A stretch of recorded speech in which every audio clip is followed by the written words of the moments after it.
Days after India was degraded as partly free by the Freedom House report, Sweden-based We Dem Institute has now classified India as an electoral autocracy.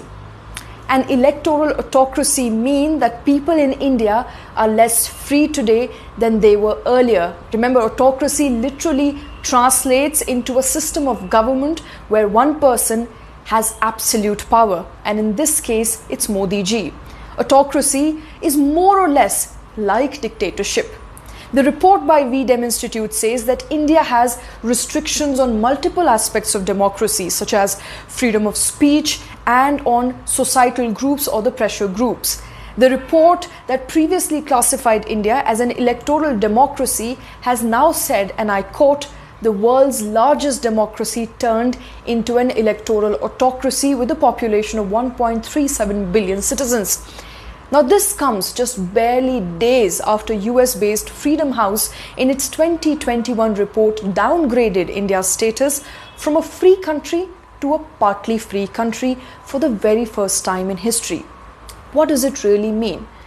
Well, it means that there is rising violence and discriminatory policies affecting the minority population. The crackdown on expression of dissent by media, academics, civil society groups and protesters under the Narendra Modi government has increased. That people are being punished for speaking up, that there is misuse of laws on sedition, defamation and counter-terrorism to silence those who are critical of the government. In fact, the report says that India is becoming a censorship country as bad as Pakistan and worse than neighboring countries like Bangladesh and Nepal. This has specifically happened during the Modi regime. So does it really mean that India is losing its democratic country status or its democracy and the world is ganging up on us? Let's take a look at some of the hard facts. Since BJP assumed power, 7,000 people have been charged with sedition so far. There has been a 72% increase in the number of arrests that have been made under the draconian Unlawful Activities Prevention Act or the Anti-Terrorism Law in 2019 as opposed to 2015. Of the total number of people killed in cow vigilantism, 86% were Muslims, and majority of these attacks happened in the last few years of the Modi government.